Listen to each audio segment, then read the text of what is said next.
Okay. Looks like we're ready to go again. Sorry about that. Just make sure my stuff. Yeah, what what happened is my headset died. I don't have external speakers. Had no way of making sure the audio was fine. So, yep, of course. Sorry about that. But thanks again for being patient. I got that story rendered for you guys, and that one's ready to go. So I'm gonna go ahead and start for you. And yeah, if you have any questions or would like to just say what you think about the story, the author is here in the chat with us. So hope you guys enjoy.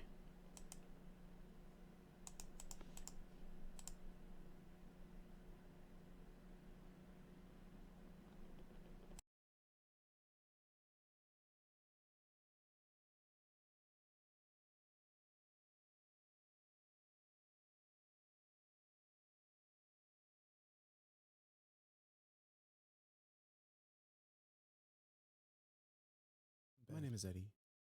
I live in a small farmhouse in New South Wales, though I won't disclose my exact location. I guess I can't exactly say I live there anymore. I don't know who in their right mind would be living there after what I've seen. So I suppose I should say I lived there for a very brief period. You see, my Uncle Reggie passed away last month, and having no children of his own, he left the farmhouse to me. They found Uncle Reggie lying face down in front of the sink, dead from a heart attack. Now, Uncle Reggie was a strange sort. My parents never talked about him, and he never visited. He just kept to himself up there in his house, all alone. No wife, no girlfriend, no pets. Just him and his wheat field. I don't even know why he bought that place, my father said, the morning after we heard Reggie passed on. He never does anything with it. I wonder why he left it to you. Regardless of why Uncle Reggie decided to leave his house to me, I was absolutely delighted. It was a little more than a shack with 4 rooms and a bathroom, but I was 18, and it was a house that I would have ownership over. So, to me, it was a palace. I moved in only 2 weeks ago. On Monday, I took a week's worth of holiday at work and drove to my uncle's house that morning. The outside of the house was as you might expect from the aging grump who kept to himself. The wood siding was almost nearly devoid of paint, with a couple flecks of white left. The front of the house had a good-sized porch, though the wood banister that ran from the stairs and wrapped around the porch was broken, and I decided that my first act of home renovation would be completely removing it. Once inside the house, though, Jesus Christ. If someone showed me a picture of the outside of the house and then showed me the inside and told me they were the same place, I'd call them a raving lunatic. Apparently, Uncle Reggie cared very much about his inside living conditions, despite seemingly not caring at all about the outside of his house. The entire home was fully furnished, which was the first plus because it meant I wasn't going to have to move much of my own stuff at all. But I can't even describe how clean the house was with words. I couldn't find a speck of dust in the entire place. I thought I was going to spend the entire day cleaning out trash, but this was definitely a welcome surprise. I walked through every room in the house, which didn't take long, until I came to the kitchen. My eyes were immediately drawn to the kitchen window that sat just above the sink. Through the window, staring into me, was the ugliest scarecrow I've ever seen. It made me jump when I saw it, and I cursed out loud to no one in particular as I fell back against the wall behind me. My heart thumped in my chest, but as soon as I caught my breath, I stepped closer to the window to get a better look at the thing. The scarecrow's head was made out of straw and a sack of burlap, like any other, I suppose, but it was the metal plate attached to the burlap that gave it its face. For its eyes, 2 holes, equal in size, cut into the metal, and within the holes sat stones with elaborate symbols carved into them. The metal plate contoured around the head of straw and had symbols similar to the ones on its eyes drawn in what I assumed to be red paint all along its edge. I looked beyond the scarecrow to the wheat field that lay behind it.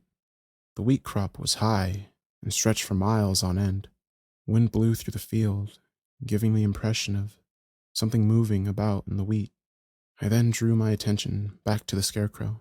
"You'll be one of the first things to go," I said out loud to the scarecrow as if it could hear me.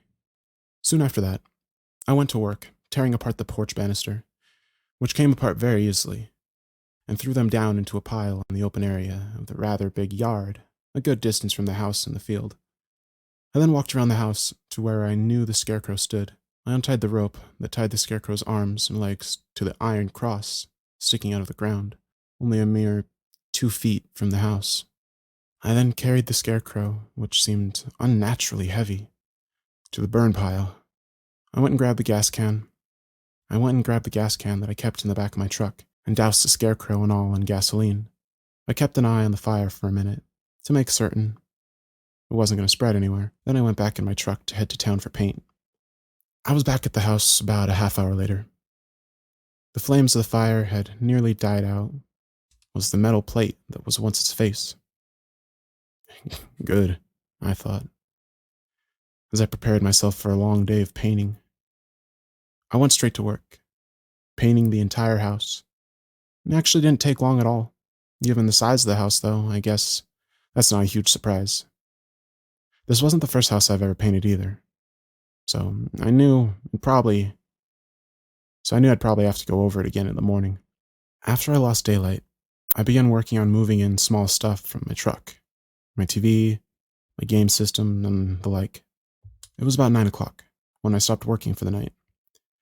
I settled in the kitchen, at the table, listening to the radio, and eating some beans that I heated up on the stove. I was about to get up and put my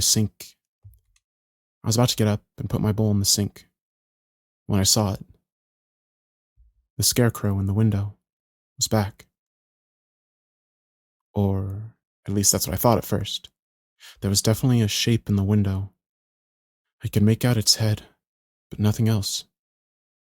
I sat there, frozen in silence for several minutes, unsure of exactly what to do. I could see the slight movement, the slow shift in movement, as whoever was outside my window breathed. Finally, I called out, "Hey, who's out there?" The figure then darted from my sight. I ran quickly to the front door, which, aside from the windows, was the only entrance into the house. I ran to the door and turned the deadbolt. I then knelt down to my tucker bag, which I left lying next to my boots near the door, and pulled out my hunting knife. That's when the sound of heavy rain came. I waited there, sitting on my couch in the living room, waiting for whoever was outside my house to try to break in. I had my cell at the ready to call anyone if I really needed to, but I didn't want to have to do that. Call me silly, but calling the police to handle something was just not something I ever wanted to do, if I can help it. So I waited. The sound of rain poured against the roof and walls of my home. I was pissed about it ruining a good day's worth of paint, but I knew it wouldn't take long to redo. I thought about getting up and going to the window to look out to see how bad the rain really was, but thought better of it. If that guy was still out there, I didn't want him seeing where I was. The rain is a soothing sound, though, and eventually, sitting on that comfy leather couch, I fell asleep. I woke up in the early hours of the morning with a start. My hand was still grasping the handle of my knife firmly. I stood up and looked around the house, the door still closed and locked, all windows still in one piece. Good. No break-in. I walked out the front door of my home to see what kind of damage the rain did to the yard. The night before sounded like bloody Katrina, so I was sure the yard would be flooded. I stepped out into the sun-drenched porch and was shocked to find no water anywhere at all. The porch was dry as a bone, and the yard didn't seem to be wet at all. I walked down the stairs of the porch, onto the yard, and knelt down, putting a hand out to feel the grass. Not even a little damp. I scratched my head, stood up, and turned back to the house. Then, when I saw what was on the house, I ran straight to my truck. threw the key in the ignition and drove the hell off that property as quickly as I could. There, in the still wet paint that covered my house, were thousands of handprints. And I'm sitting at my parents' house in my old room. I pull out my phone to call my mom or dad. Both are at work. My plan was to explain to them that instead of moving, I just wanted to sell the house. But I have a voicemail on my phone, so I listened to it. It's my uncle's lawyer, the one who carried out his will. Hey, Eddie. How are you, mate? Sorry to bother you, but I forgot to tell you something about your uncle. Your uncle wrote in his will. He mentioned that I should tell you not to disturb a guardian, or Samat. He said if you do, they will come for you, and they won't stop till you're dead. Crazy bugger. Anyway, it's my job. You take care. The phone fell from my hands. I was unable to speak, as once again came the sound of heavy rain.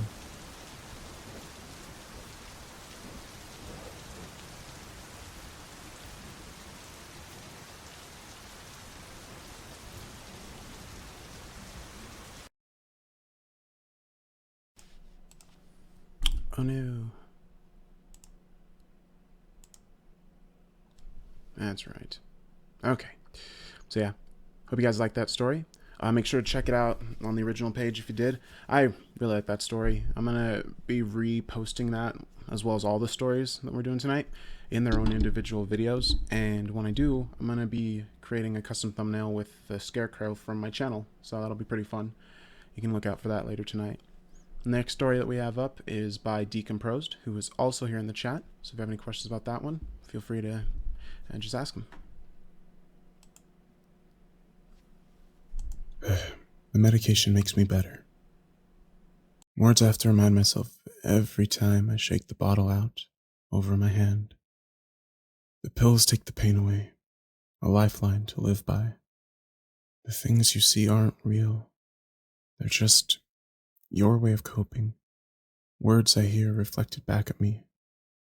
Ones I meant to repeat as the supreme mantra for mental health. Except that isn't how this works. It isn't how any of this works.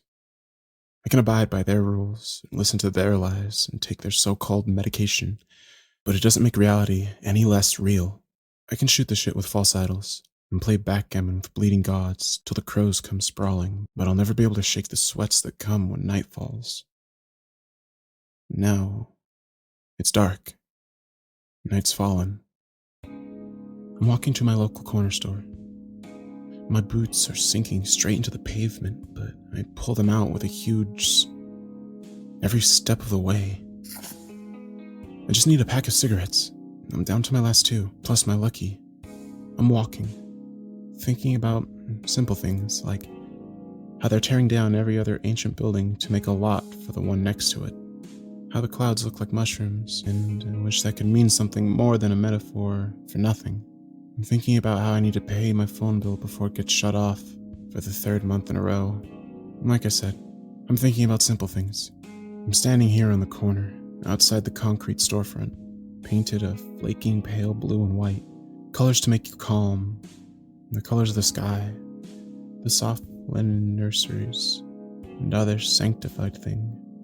I'm shaking out the change in my pocket, a few quarters that'll make a difference between cancer and slightly better tasting cancer. And I see the lampposts across the street blink once, twice, then go out altogether. I'm thinking, man, tax dollars at work, eh? I nudge the man next to me in my head. I don't actually touch him. The lamppost bends over, touching the ground, and the plastic cover across the pale citrine beam opens up with a mouth. It's got 3 rows of equally yellow jagged teeth. It spits soft, steaming fire. I'm thinking, man, I really need to get that prescription refilled, because the doc sure ain't gonna like this. Sniffing the ground, smelling up chewed gum, piss, and God knows what, the lamppost crawls up to a rat footing its way through the gutter. It sniffs once, twice, then strikes out. A rat's death row squeal sounds like a human child if you strain your ears hard enough. I smile. I'm thinking, Man, good thing I take that medication, because city lights never looked so hungry as they do tonight.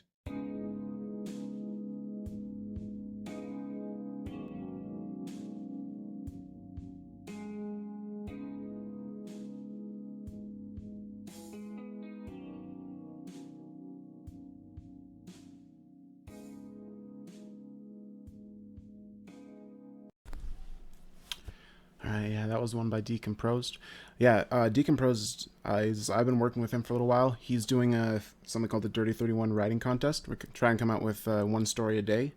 Originally, I was gonna kind of like work alongside him and narrate each one of those stories a day, but I kind of fell off on that because I couldn't do that. I'm still looking for a job, and so I couldn't keep up with him. But yeah, you guys are all good writers. Like I tried writing once when I was like in 7th grade. I wrote a story about like trolls under a bridge or something. It wasn't scary, but I thought it was pretty cool. Yeah, so you guys are all really good writers. I'm enjoying all of your work, and I appreciate that you guys let me read your stuff because, in case some of you didn't know, I write the music in my videos. It's like that song. I wrote jazz, kind of like a jazz song in the background, because when I was thinking about like the like city lights and think about like just like walking down the sidewalk, for some reason I always think of like jazz music to accompany that. So that's why I got came up with that. But yeah, that was a really, really good story. And if you want to check out more of Decomposed stuff, make sure to go to his Reddit page. And there are 3 stories, unfortunately, that I was not able to include in this stream. That is Jeff the Killer. The one I spent like 3 hours today doing. Which one was it? Wow, my brain is just exploding. Psychosis, yeah, that one, and then the toy doctor. So those 3 I'm gonna do tonight. I just was not able to include them in the stream because I was running out of time and I wanted to get this stream going for you guys. So after this stream, I'm gonna go and get those done and then post them up so you guys can check them out if you're interested in seeing how those ones will go. Psychosis is a great story, but so long. Last one I have here for you is let's see. I believe this is by Evan the Nerd, and he's in the chat here also. So if you want to mention anything about the story, go ahead and talk to him. He'll be here in the chat. All children believe their toys can speak to them. I just never grew out of it. I was engaged. Nope. Nope, that was the toy doctor. Not really working. Let me see what was going on there and why.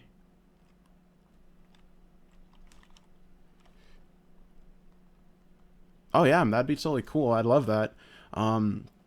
Another reason why I started my channel actually was because I noticed that a lot of the authors on like I wouldn't think like Corpse Husband stuff like that. They read those creepy like encounter stories stuff like that, and do creepypastas. They don't always credit the author, and without you guys, like I would not have anything to read. I can't write a story worth crap. Like so without you guys, I'd just have nothing. I'd be over here reading the newspaper, like, oh yeah, what's happening in the news? I mean, newspaper's pretty scary too, but yeah. So I appreciate everything you guys do and let me read your stories, and I'd love to have you write some stuff for my channel if you'd like. I'd be sure to feature it. I also have run a website that I'd feature the content on, so yeah, I'd definitely be interested in that. I need to check the audio input real quick to see which file it's under, so we can get that last story going. But just 1 second while I do that.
It all started with the knocks.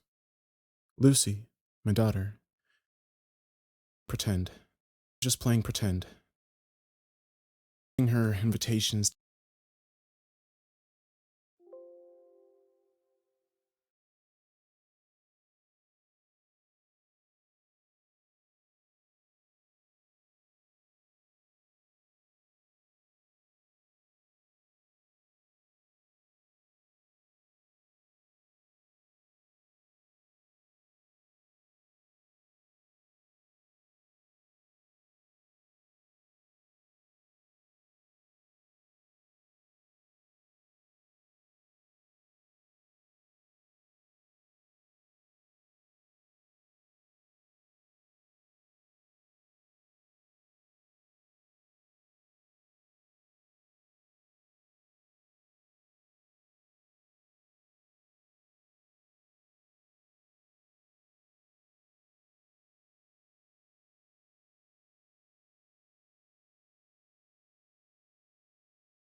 Okay.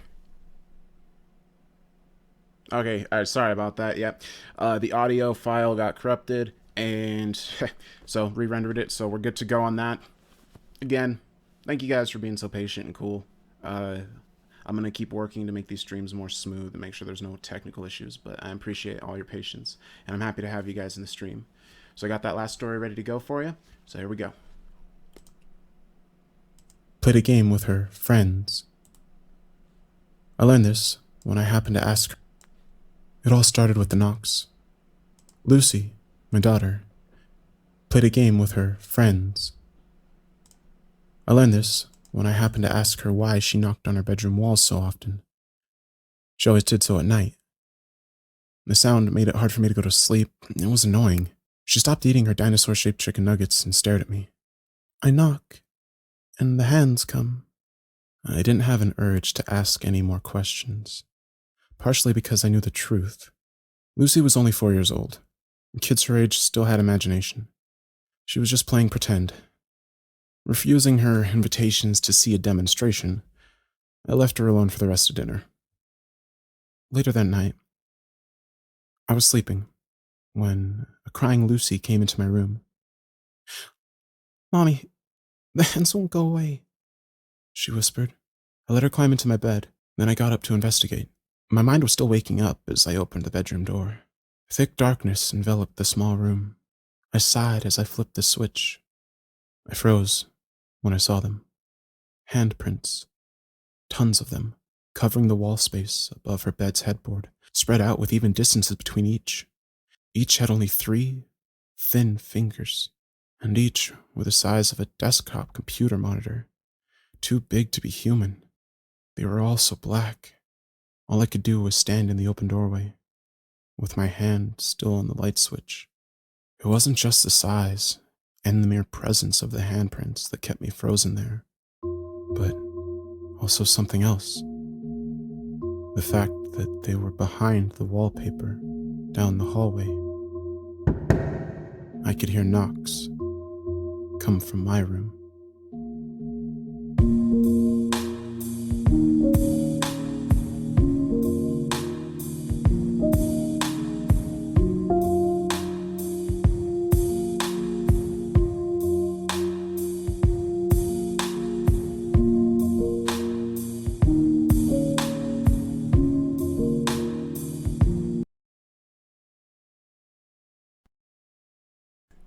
Okay, cool.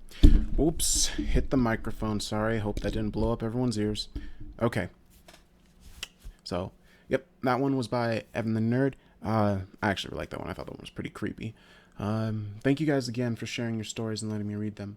I apologize that I wasn't able to do Psychosis and Jeff the Killer. I'm going to include those in the next one I'm going to do. I'm also going to upload them tonight. And yeah, I hope you guys enjoyed it. I apologize there's a few technical glitches, but the more I do these streams, the more I learn how to do them. Because when I started this, it was like, I want to do this because I feel like, it'd be entertaining for you guys, but I have no idea how to do this. So now that I'm learning more about it, it's getting smoother. The first stream I did didn't actually happen. Tried it, couldn't get the first video to play, but everyone could hear me. It was really weird. So things are slowly getting better. But I'm gonna go get working on Psychosis and Jeff the Killer. And yeah, I hope you guys enjoyed the stream. Make sure to check out the stories from the original authors if you liked them. I'm gonna post all the links in the description. And I'll see you guys in the next one.